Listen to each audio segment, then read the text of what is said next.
ನಮಸ್ಕಾರ. ಅಗ್ರ ರಾಷ್ಟ್ರೀಯ ವಾರ್ತೆಗೆ ಸ್ವಾಗತ. ನಾನು ನವಿತಾ ಜೈನ್. ಈಗ ಟಾಪ್ ಸ್ಟೋರೀಸ್. ಪ್ರಧಾನಿ ಮೋದಿ ಮೈಸೂರಲ್ಲಿ ಇವತ್ತು ಕಾಂಗ್ರೆಸ್ ಮತ್ತು ಕಮ್ಯುನಿಸ್ಟ್ ಪಕ್ಷಗಳ ವಿರುದ್ಧ ಹರಿಹಾಯ್ದರು. ರಾಹುಲ್ ಗಾಂಧಿ ವಯನಾಡಿಗೆ ಹೋಗಿದ್ಯಾಕೆ, ಶಬರಿಮಲೆ ವಿವಾದ, ಹೀಗೆ ಹಲವು ವಿಷಯಗಳನ್ನ ಚರ್ಚೆ ಮಾಡಿದ್ರು. ಆದರೆ ಇದಕ್ಕೆಲ್ಲ ದೋಸ್ತಿ ನಾಯಕರು ತಿರುಗೇಟು ಕೊಟ್ಟರು.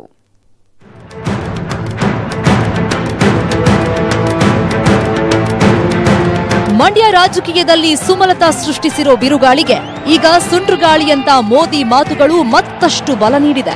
ಮೈಸೂರಲ್ಲಿ ಮೋದಿ ಭಾಷಣದ ವೇಳೆ ಅಂಬರೀಶ್ ಕನ್ನಡ ಪ್ರೇಮ ಅಪಾರ, ಅವರು ಜನಮಾನಸದಲ್ಲಿದ್ದಾರೆ. ಅವರ ಹಾದಿಯಲ್ಲೇ ಸುಮಲತಾ ಕೂಡ ನಡೆಯುತ್ತಿದ್ದು ಅವರಿಗೆ ಬೆಂಬಲ ಕೊಡಿ ಅಂತ ಮೋದಿ ಹೇಳಿದ್ರು. ಅಂಬರೀಶ್ जी ने किया है वो भी आज लोगों के दिलों में है. सुमलता जी के साथ मिलकर कन्नड़ा भाषा और संस्कृति की जो सेवा की है वह सराहनीय है और सशक्त करें. इसके लिए हमारे सभी साथियों को आप आशीर्वाद देंगे. ಮೈಸೂರಲ್ಲಿ ಪ್ರಧಾನಿ ಮೋದಿ ಅವರು ಅಂಬರೀಶ್ ಅವರನ್ನ ಸ್ಮರಿಸಿಕೊಂಡಿದ್ದಕ್ಕೆ ಸುಮಲತಾ ಧನ್ಯವಾದ ಹೇಳಿದ್ರು. ಅಂಬಿ ಸಾಧನೆಗೆ ಸಿಕ್ಕ ಗೌರವ ಅಂತ ಕೈ ಮುಗಿದ್ರು. ಧನ್ಯವಾದಗಳು. ನನಗೆ ಹೇಳೋಕೆ ಮಾತುಗಳೇ ಇಲ್ಲ. ನಿಜವಾಗ್ಲೂ ಇದು ಅಂಬರೀಶ್ ಅವ್ರಿಗೆ ಅವ್ರು ಕೊಟ್ಟಿರೋಂಥ ಒಂದು ಗೌರವ, ಮರ್ಯಾದೆ, ಘನತೆ ಇದೆಯಲ್ಲ, ಮೈ ಹಾರ್ಟ್ ಫೆಲ್ಟ್ ಥ್ಯಾಂಕ್ಸ್. ಹೆಮ್ಮೆ ಆಗುವಂಥ ವಿಷಯ ಇದು ಅಂಬರೀಶ್ ಅವರ ಸಾಧನೆ. ಇದೇ ವೇಳೆ ಮೋದಿ ರಾಹುಲ್ ಗಾಂಧಿ ವಯನಾಡು ಸ್ಪರ್ಧೆಗೆ ಹೋದ್ರು. ದೇವೇಗೌಡರ ಮೇಲೆ ಜೆಡಿಎಸ್ ಮೇಲೆ ನಂಬಿಕೆ ಇಲ್ಲ ಅಂತ ಮಾತಲ್ಲೇ ಎರಡೂ ಪಕ್ಷಗಳಿಗೆ ಚಾಟಿ ಬೀಸಿದ್ರು. ये लोगों के मिजाज का भी पता था और जेडीएस के प्रति शक भी था. उनके मन में था कि देवगौड़ा जी को पीठ में छुरा भोंक करके मैडम सोनिया जी ने प्रधानमंत्री पद से हटाया था. कहीं देवगौड़ा जी उसका बदला मैडम सोनिया जी के बेटे के द्वारा ले तो फिर क्या होगा. इसलिए कर्नाटक छोड़ करके केरल जाके लड़ रहे हैं. ನಮ್ಮ ಮುಖ ನೋಡಬೇಡಿ, ನರೇಂದ್ರ ಮೋದಿ ಮುಖ ನೋಡ್ಕೊಂಡು ಯಾಕೆ ರೈತರ ಸಾಲ ಮನ್ನಾ ಮಾಡ್ಲಿಲ್ವಲ್ಲ, ಅದಕ್ಕೆ ನರೇಂದ್ರ ಮೋದಿ ಮುಖ ನೋಡ್ಬೇಕಾ? ಚೌಕಿದಾರ್ ಏನು ಫ್ಯಾಷನ್ ಆಗ್ಬಿಟ್ಟದೆ ಈಗ ಎಲ್ಲ ಚೌಕಿದಾರ್. ನರೇಂದ್ರ ಮೋದಿಗೆ ಬಿರುದು ಕೊಟ್ಟವ್ರು ಯಾರಪ್ಪ? ಅವರೇ ಕರ್ಕೊಂಡಿರೋದು ಚೌಕಿದಾರ. ಈಗ ಯಾವಾಗ ನರೇಂದ್ರ ಮೋದಿ ಚೌಕಿದಾರನ್ನ ಶುರು ಮಾಡಿದ್ರು, ಕರ್ನಾಟಕದಲ್ಲಿ ಎಲ್ಲರೂ ಚೌಕಿದಾರ್ಗಳಾಗ್ಬಿಟ್ಟಿದ್ದಾರೆ ಗಿರಾಕಿಗಳು. हमारा तीर्थ स्थल सबरीमाला. साथियों, सबरीमाला को लेकर जो देश के अंदर भावनाएं हैं, वही भावना भारतीय जनता पार्टी की भी है. पूरा प्रयास होगा कि सुप्रीम कोर्ट के सामने सबरीमाला की आस्था, परंपरा और पूजा पद्धति का विषय विस्तार से रखा जाए. हम कोशिश करेंगे कि आस्था और विश्वास के विषयों को संवैधानिक संरक्षण मिलना चाहिए. ನೀವೇನ್ ಮಾಡ್ತಾ ಇದ್ರಿ? ವೋಟಿನ್ಗೋಸ್ಕರ ಪೋಲರೈಸ್ ಮಾಡ್ತೀರಿ, ಎಮೋಷನಲಿ ಶೋಷಣೆ ಮಾಡ್ತಕ್ಕಂಥದ್ದು, ಎಕ್ಸ್ಪ್ಲಾಯ್ಟ್ ಮಾಡ್ತಕ್ಕಂಥ ಇಶ್ಯೂ ತಂದು ನೀವು ಪೋಲರೈಸ್ ಮಾಡಕ್ ಪ್ರಯತ್ನ ಮಾಡ್ತೀರಿ. ಹಂಗ ನಾವೆಂದೂ ಮಾಡಿಲ್ಲಲ್ಲ. ಒಟ್ಟಾರೆ ಮೋದಿ ಬಂದ್ ಹೋಗ್ತಾ ಇದ್ದಂತೆ ದೋಸ್ತಿ ನಾಯಕರಲ್ಲಿ ಢವ ಶುರುವಾಗಿದೆ. ಬಿಜೆಪಿಗೆ ಹುಮ್ಮಸ್ಸು ಬಂದಿದೆ. ಮತ್ತೆ ಏಪ್ರಿಲ್ 12ಕ್ಕೆ ಕೊಪ್ಪಳ, ಗಂಗಾವತಿಗೆ ಬರ್ತಾರೆ. ಅಲ್ಲಿ ಯಾವ ರೀತಿ ಅಲೆ ಎಬ್ಬಿಸ್ತಾರೋ ನೋಡಬೇಕು. Political bureau, news 18 Kannada. ಕೋಟೆನಾಡು ಚಿತ್ರದುರ್ಗದಲ್ಲಿ ಇವತ್ತು ಪ್ರಧಾನಿ ಮೋದಿ ಸಮಾವೇಶದ ರಣಕಹಳೆ ಮೊಳಗಿಸಿದರು. ಮೋದಿ ಮಾತಿನುದ್ದಕ್ಕೂ ಸಿಎಂ ಕುಮಾರಸ್ವಾಮಿ, ಸಿದ್ದರಾಮಯ್ಯ ಹೇಳಿಕೆಗಳಿಗೆ ತಿರುಗೇಟು ಕೊಡುವಂತಹ ಭಾಷಣ ಮಾಡಿದರು. ದೋಸ್ತಿ ವರ್ಸಸ್ ಮೋದಿ ವಾಕ್ಸಮರ ಹೇಗಿತ್ತು ಅನ್ನೋದನ್ನ ನಿಮ್ಮ ಮುಂದೆ ಇಡ್ತೀವಿ ನೋಡಿ.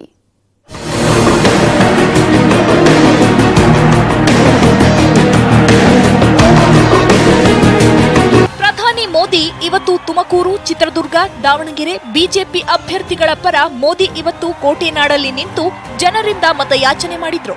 ಮೋದಿಯನ್ನ ಹೇಗೆ ವಿರೋಧ ಪಕ್ಷಗಳು ಟೀಕಿಸಿದ್ವೋ ಅದಕ್ಕೆಲ್ಲ ಮೋದಿ ತಿರುಗೇಟು ಕೊಡುವ ಮೂಲಕ ಮತಯಾಚನೆ ಮಾಡಿದ್ರು.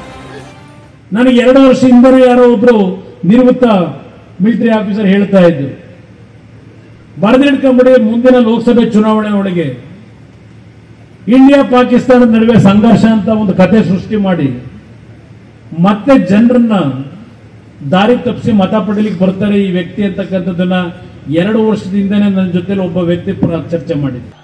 मैं जरा यहाँ के मुख्यमंत्री को पूछना चाहता हूं कि आपका वोट बैंक भारत में है कि पाकिस्तान में? जरा मुख्यमंत्री जी ये बात को जरा साफ कीजिए, स्पष्ट कीजिए.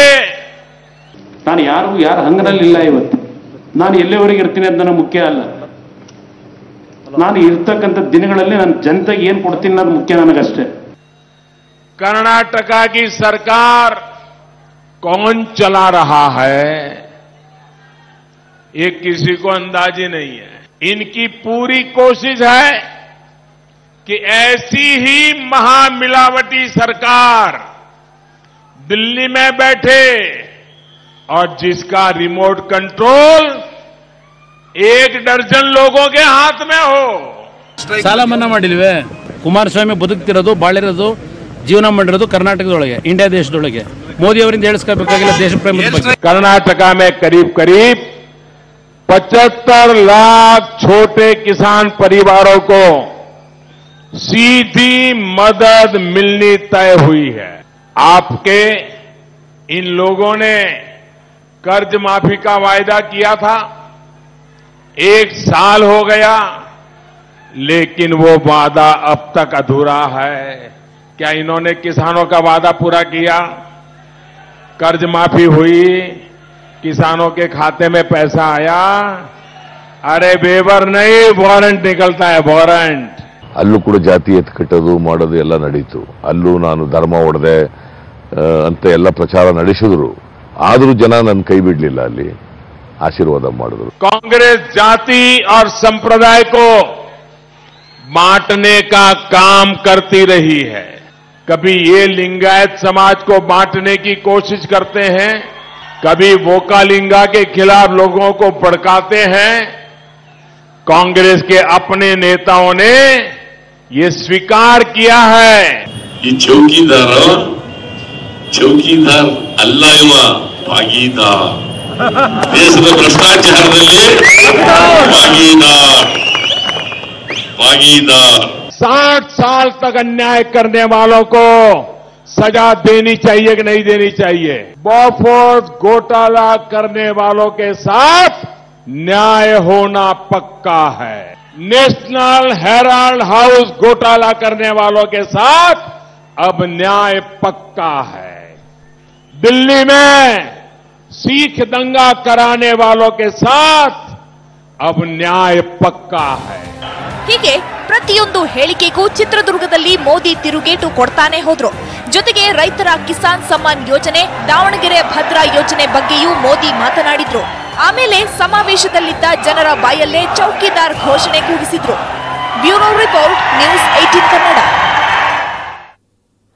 ಆಪರೇಷನ್ ಕಮಲ ನಡೆಸಿದ್ದ ಆಡಿಯೋ ಲೀಕ್ ಆದ್ಮೇಲೆ ಯಡಿಯೂರಪ್ಪ ಮೇಲೆ ಬಿಜೆಪಿ ಹೈಕಮಾಂಡ್ ಸಿಟ್ಟಾಗಿತ್ತು. ಫೆಬ್ರವರಿ 10ರಂದು ಹುಬ್ಬಳ್ಳಿಗೆ ಮೋದಿ ಬಂದಾಗ ಯಡಿಯೂರಪ್ಪ ನಮಸ್ಕಾರ ಮಾಡಿದ್ರು. ಮೋದಿ ಅಷ್ಟು ಖುಷಿಯಾಗಿ ಮಾತನಾಡಲಿಲ್ಲ. ಆದ್ರೆ ಇವತ್ತು ಯಡಿಯೂರಪ್ಪ ಅವರ ಹೆಗಲ ಮೇಲೆ ಕೈ ಹಾಕಿ ಮೋದಿ ಮಾತನಾಡಿಸಿದ್ರು.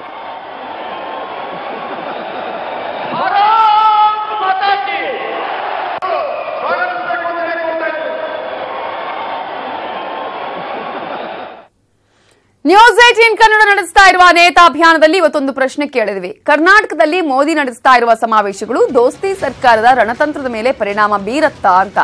ಇದಕ್ಕೆ ಹೌದು ಅಂತ 47% ಜನ ಹೇಳಿದ್ರೆ 96% ಜನ ಇಲ್ಲ ಅಂತ, ಹಾಗೆ 52.4% ಜನ ಉತ್ತರವನ್ನ ಕೂಡ ಕೊಟ್ಟಿದ್ದಾರೆ.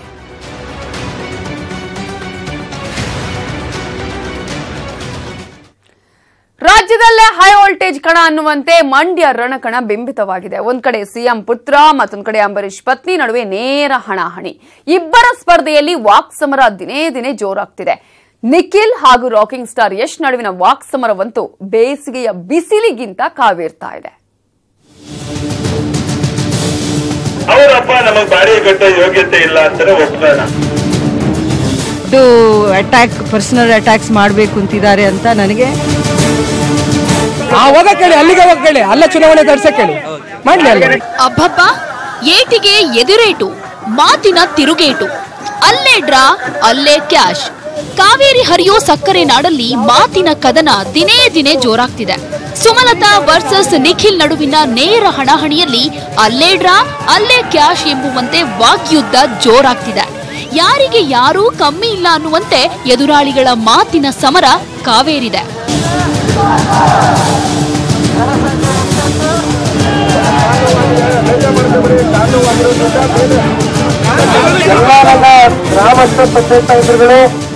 ಇವತ್ತು ಶ್ರೀರಂಗಪಟ್ಟಣದ ಗ್ರಾಮಗಳಲ್ಲಿ ಪ್ರಚಾರಕ್ಕಿಳಿದಿದ್ದ ಸುಮಲತಾ ಸ್ಫೋಟಕ ಹೇಳಿಕೆ ಕೊಟ್ಟರು. ತಮ್ಮ ಕುಟುಂಬವನ್ನ ಜೆಡಿಎಸ್ ಟಾರ್ಗೆಟ್ ಮಾಡಿದೆ, ನಮ್ಮ ಕಾರ್ಯಕರ್ತರಿಗೆ ಹಲವು ಆಮಿಷಗಳನ್ನು ಒಡ್ಡಿ ನಮ್ಮ ಹೆಸರು ಕೆಡಿಸೋದಕ್ಕೆ ಷಡ್ಯಂತ್ರ ಮಾಡ್ತಿದ್ದಾರೆ ಅಂತ ಮಂಡ್ಯದ ಹೆಣ್ಣು ನೇರವಾಗಿ ತೆನೆ ಪಕ್ಷದ ವಿರುದ್ಧ ಹೊಸ ಬಾಂಬ್ ಸಿಡಿಸಿದ್ರು.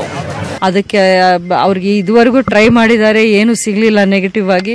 ಹಾಗಾಗಿ ಯಾರನ್ನಾದರೂ ಹಿಡ್ಕೊಂಡು ಅವ್ರಿಗೆ ದುಡ್ಡು ಕೊಟ್ಟು ಫಾರಿನ್ ಕಳಿಸ್ತೀವಿ, ಸಿಂಗಾಪುರ್, ದುಬೈ ಕಳಿಸ್ತೀವಿ, ಬೆಂಗಳೂರಲ್ಲಿ ಸೈಟ್ ಮಾಡ್ತೀವಿ, ಇಂಥ ಒಂದು ಆಮಿಷಗಳೆಲ್ಲ ಕೊಟ್ಟು ಈ ಥರ ನಾವು ಪ್ರಿಪೇರ್ ಮಾಡ್ತೀವಿ, ಆ ರೀತಿ ನೀವು ಮಾತಾಡಿದ್ರೆ ಸಾಕು ವಿಡಿಯೋಲ್ಲಿ ಅನ್ನೋ ಮಾತುಗಳನ್ನ ಹೇಳ್ತಾ ಇದ್ದಾರಂತೆ. ಈ ನೆಕ್ಸ್ಟ್ ವೀಕ್ ಬಂದು ಏನೋ ಸೋಷಿಯಲ್ ಮೀಡಿಯಾ ಥ್ರೂ ಒಂದು ದೊಡ್ಡ ಅಟ್ಯಾಕ್, ಪರ್ಸನಲ್ ಅಟ್ಯಾಕ್ಸ್ ಮಾಡಬೇಕು ಅಂತಿದ್ದಾರೆ ಅಂತ ನನಗೆ JDS ಕಡೆಯಿಂದ ಒಬ್ಬರು ಟಾಪ್ ಸೋರ್ಸಿಂದ ನಿನ್ನೆ ಮಾಹಿತಿ ಬಂತು. ಅಂದರೆ ಅದು ಯಾವ ರೀತಿ ಇರುತ್ತೆ ಅಂದರೆ ಅದು ತುಂಬಾ ವರ್ಸ್ಟಾಗಿ ಹೋಗೋಕ್ಕೆ ನಾವು ರೆಡಿ ಇದ್ವಿ. ಯಾವುದೇ ಒಂದು ವಿಡಿಯೋನಾದರೂ ಮಾರ್ಫ್ ಮಾಡ್ತೀವಿ, ಫೋಟೋನಾದರೂ ಮಾರ್ಫ್ ಮಾಡ್ತೀವಿ, ಯಾರ ಕೈಲಾದರೂ ಹೇಳಿಕೆಗಳನ್ನ ನಾವು ಹೇಳಿಸ್ತೀವಿ ಅನ್ನೋ ಒಂದು ಮಟ್ಟಕ್ಕೆ ಹೋಗಬೇಕು ಅಂತಿದ್ದಾರಂತೆ. ಸುಮಲತಾ ನೇರವಾಗಿ ಜೆಡಿಎಸ್ ವಿರುದ್ಧ ಹೀಗೆ ಆರೋಪಿಸ್ತಾ ಇದ್ದ ಹಾಗೆ ಸಿಡಿದೆದ್ದ ನಿಖಿಲ್ ಚಾಲೆಂಜ್ ಹಾಕಿದ್ರು. ಅಲ್ಲ, ಇನ್ನೂ ಒಂದು ಆರೋಪ, ಇದೇನು ನಮಗೇನು ಹೊಸದಲ್ಲ. ಪಾಪ ಆರೋಪ ಬಿಟ್ಟರೆ ಈ ನೆನ್ನೆ ಬಹುಶಃ ಬೆಳಗ್ಗೆ ಏನೋ ತಾವು ಪ್ರಸ್ತಾಪ ಮಾಡ್ದಂಗಿದ್ರು, ಏನೋ ಅಭಿವೃದ್ಧಿ ವಿಚಾರವಾಗೂ ಮಾತಾಡ್ತೀನಿ ಅಂತ ಏನೋ ಹೇಳಿದ್ರು ಅಂತ ತಾವೇನೋ ಹೇಳ್ತಾ ಇದ್ರಿ.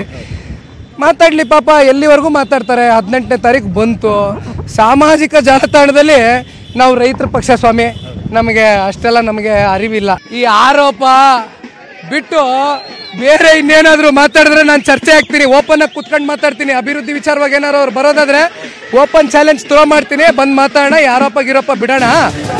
ಮಾತಿನ ಕದನ ಇಷ್ಟೇ ಅಲ್ಲ, ಇನ್ನೂ ಮುಂದುವರೆದಿತ್ತು ನೋಡಿ.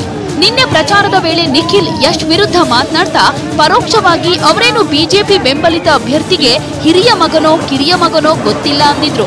ಅದಕ್ಕೆ ಯಶ್ ತಿರುಗೇಟು ಕೊಟ್ರು. ಒಂದು ವಿಷಯನ ಹೇಳಲಿಕ್ಕೆ ಇಷ್ಟಪಡ್ತೀನಿ ಇವತ್ತಿನ ಸಂದರ್ಭದಲ್ಲಿ. ನನ್ನ ಯೋಗ್ಯತೆ ಬಗ್ಗೆ ಪಾಪ ನಮ್ಮ ಬಿಜೆಪಿ ಬೆಂಬಲಿತ ಅಭ್ಯರ್ಥಿಯಾದಂತ ಅದೇನೋ ಹಿರಿಮಗನ ಕಿರಿಮಗನ ಗೊತ್ತಿಲ್ಲ ನನಗೆ, ಅವ್ರಿಗೆ ಗೊತ್ತಿರಬೇಕು ಹಿರಿಮಗನ ಕಿರಿಮಗನ ಜೊತೆ ನನ್ನ ಯೋಗ್ಯತೆ ಬಗ್ಗೆ ಪ್ರಶ್ನೆ ಮಾಡ್ತಾರೆ ಇವತ್ತು.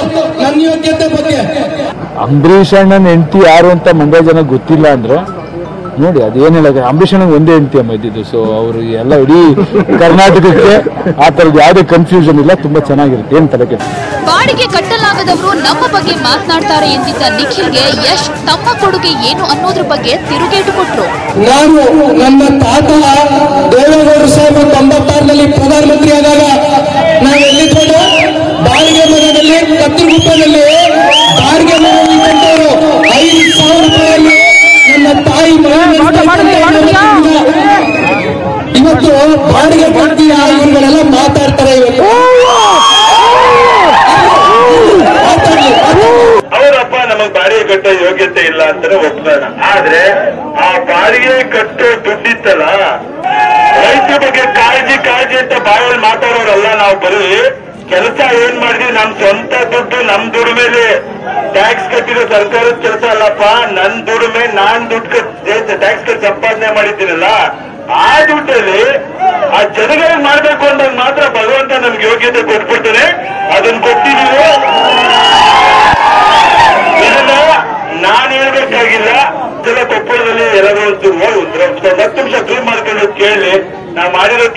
ಜನಕ್ಕೆ ಉಪಯೋಗ ಆಗಿದೆಯಾ ಇಲ್ವಾ ಅಂತ. ಈ ವಾಕ್ಸಮರ ಇನ್ನೂ ಮುಂದುವರೆದಿತ್ತು. ಪ್ರಚಾರದ ವೇಳೆ ಎದುರಾಳಿಗಳ ಮಾತಿಗೆ ಪ್ರತಿಸ್ಪರ್ಧಿಗಳು ತಿರುಗೇಟು ಕೊಡ್ತಾನೆ ಇದ್ದಾರೆ. ಅದು ಯಾವ ಮಟ್ಟಿಗೆ ಅಂದ್ರೆ, ಯಾವಾಗ ಯಶ್ ತಾವು ರೈತರಿಗೆ ಮಾಡಿರೋ ಅನುಕೂಲಗಳ ಬಗ್ಗೆ ಹೇಳಿದ್ರು, ಆಗ ನಿಖಿಲ್ ಹಾಗಾದ್ರೆ ಅವರು ಅನುಕೂಲ ಮಾಡಿಕೊಟ್ಟಿರೋ ಜಾಗದಲ್ಲೇ ಪ್ರಚಾರ ಮಾಡ್ಲಿ ಅಂತ ಪ್ರತಿಬಾಣ ಬಿಟ್ರು. ಮುಖ್ಯವಾಗಿ ಹೇಳ್ತೀನಿ, ಅಯ್ಯ ಪಾಪ ನಾನೇನು ಪಾಪ ಅವರು ಕೆರೆ ಕಟ್ಟೆಗಳೆಲ್ಲ ತುಂಬಿಸಿರ್ಬೋದ ಏನೋ ನನಗ್ ಗೊತ್ತಿಲ್ಲ. ಎಲ್ಲಿ ತುಂಬಿಸಿದಾರಂತೆ ಅಲ್ಲೋಗಿ ಪ್ರಚಾರ ಮಾಡಕ್ ಹೇಳಿ, ಮತ್ತೆ ಇಲ್ಲಿ ಬಂದು ಕೇಳಿದ್ರೆ ಯಾರು ಮತ ಹಾಕ್ತಾರೆ? ಕೊಪ್ಪಳದಲ್ಲಿ ನನ್ನ ಹೆಸರು ಕೇಳಿ ಹೇಳ್ತಾರೆ ಅಂತ ಹೇಳ್ತಾರೆ. ಹೋಗ ಕೇಳಿ, ಅಲ್ಲಿಗೆ ಹೋಗಿ ಕೇಳಿ, ಅಲ್ಲ ಚುನಾವಣೆ ತಡ್ಸಕ್ ಹೇಳಿ, ಮಾಡ್ಲಿ ಅಲ್ಲಿ. ಈ ವಾಕ್ ಸಮರದ ನಡುವೆಯೂ ಅಭ್ಯರ್ಥಿಗಳ ಪ್ರಚಾರದ ಭರಾಟೆ ಜೋರಾಗಿತ್ತು. ಶ್ರೀರಂಗಪಟ್ಟಣದಲ್ಲಿ ಸುಮಲತಾ 19ನೇ ಕ್ರಮ ಸಂಖ್ಯೆಯ ಸುಮಲತಾ ಗ್ರಾಮ ಟಿಎಂ ಹೊಸೂರಿನಲ್ಲಿ ಪ್ರಚಾರ ಮಾಡಿ ತಮಗೆ ವೋಟ್ ಹಾಕುವಂತೆ ಮನವಿ ಮಾಡಿದ್ರು. 10ಕ್ಕೂ ಹೆಚ್ಚು ಹಳ್ಳಿಗಳಲ್ಲಿ ಸುಮಲತಾ ಪ್ರಚಾರ ಮಾಡಿದ್ರೆ, ಮಂಡ್ಯ ತಾಲೂಕಿನ 25 ಹಳ್ಳಿಗಳಲ್ಲಿ ರಾಕಿಂಗ್ ಸ್ಟಾರ್ ಕ್ಯಾಂಪೇನ್ ಮಾಡಿದ್ರು. ಹೋದಲ್ಲೆಲ್ಲ ಹೂಮಳೆ, ಸೇಬಿನ ಹಾರದ ಸ್ವಾಗತ ಜೋರಾಗಿತ್ತು.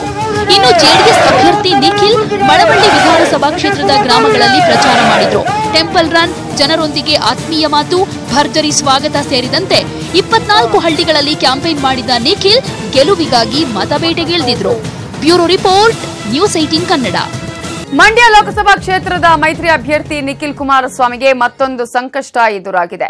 ಈ ಹಿಂದೆ ನಿಖಿಲ್ ಕುಮಾರಸ್ವಾಮಿ ಸಲ್ಲಿಸಿದ ನಾಮಪತ್ರದಲ್ಲಿ ದೋಷ ಇದೆ ಅಂತ ಸುಮಲತಾ ಹಾಗೂ ಅವರ ಆಪ್ತ ಚುನಾವಣಾ ಸಮಿತಿಗೆ ದೂರು ಕೊಟ್ಟಿದ್ರು. ಇದರ ಬೆನ್ನಲ್ಲೇ ನಿಖಿಲ್ಗೆ ಈಗ ಮತ್ತೊಂದು ಸಂಕಷ್ಟ ಎದುರಾಗಿದೆ. ಮತದಾರರ ಪಟ್ಟಿಯಲ್ಲಿರುವ ಹೆಸರಿಗೂ ನಾಮಪತ್ರದಲ್ಲಿ ನಮೂದಿಸಿರುವ ಹೆಸರಿಗೂ ವ್ಯತ್ಯಾಸ ಇದೆ ಅಂತ ಸಾಮಾಜಿಕ ಕಾರ್ಯಕರ್ತ ಬಿಎಸ್ ಗೌಡ ಪ್ರಾದೇಶಿಕ ಆಯುಕ್ತರಿಗೆ ದೂರು ಕೊಟ್ಟಿದ್ದಾರೆ. ಬಿಎಸ್ ಗೌಡ ಅವರ ದೂರಿನ ಅನ್ವಯ ಪರಿಶೀಲನೆ ನಡೆಸಿ ವರದಿ ಸಲ್ಲಿಸುವಂತೆ ಚುನಾವಣಾ ಆಯೋಗಕ್ಕೆ ಪ್ರಾದೇಶಿಕ ಆಯುಕ್ತರು ಸೂಚನೆ ಕೊಟ್ಟಿದ್ರು. ಈ ಮಧ್ಯೆ ಮಂಡ್ಯ ಡಿಸಿ ಮಂಜುಶ್ರೀ ಅವರನ್ನ ಎತ್ತಂಗಡಿ ಮಾಡಿದ್ದು, ಆ ಜಾಗಕ್ಕೆ ಶರೀಫ್ ಅವರನ್ನ ಹಾಕಲಾಗಿದೆ. ಆದರೆ ಶರೀಫ್ ಮೇಲೂ ತನಿಖೆಯ ತೂಗುಗತ್ತಿ ನೇತಾಡ್ತಾ ಇದೆ.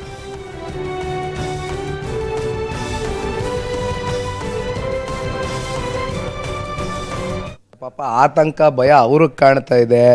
ಒಂದು ಮಾತು ಹೇಳ್ತೀನಿ ನೋಡಿ, ಅಷ್ಟು ಸುಲಭವಾಗಿ ಮಿಸ್ಟೇಕ್ಗಳಾಗಿದ್ರೂ ಕೂಡ ನಮ್ಮ ಕಡೆಯಿಂದ ಆಗಿಲ್ಲ ಅಂತಲೇ ನಾನು ಹೇಳ್ತಾ ಇದ್ದೀನಿ. ಆಗಿದ್ರೂ ಕೂಡ ಅಷ್ಟು ಸುಲಭವಾಗಿ ಡಿಸ್ಕ್ವಾಲಿಫಿಕೇಶನ್ ಮಾಡೋಕ್ಕೆ ಬರೋದಿಲ್ಲ.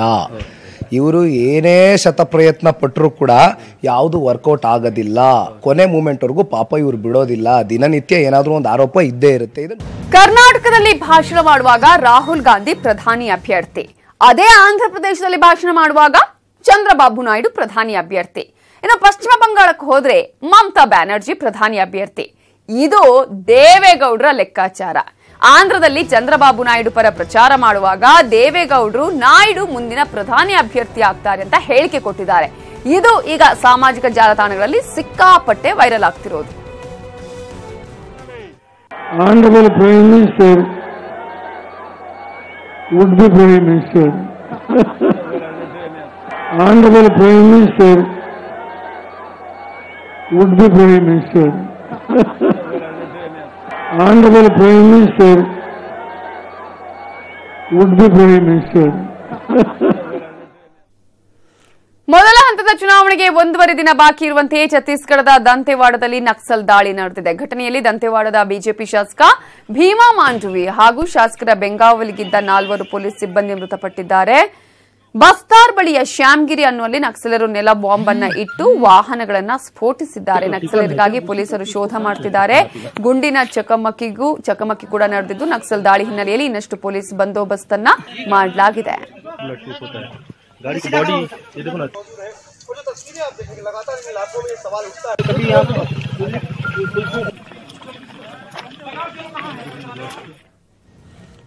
ಇದು ಇವತ್ತಿನ ಅಗ್ರ ರಾಷ್ಟ್ರೀಯ ವಾರ್ತೆ. ಈಗ ನಮೋ ಅಶ್ವಮೇಧ ರಹಸ್ಯ ವಿಶೇಷ ಕಾರ್ಯಕ್ರಮ ಪ್ರಸಾರವಾಗುತ್ತೆ, ತಪ್ಪದೆ ನೋಡ್ತಾ ಇರಿ ನ್ಯೂಸ್ 18 ಕನ್ನಡ. ಜಾಲ ನಮ್ಮದು, ಬಲ ನಿಮ್ಮದು.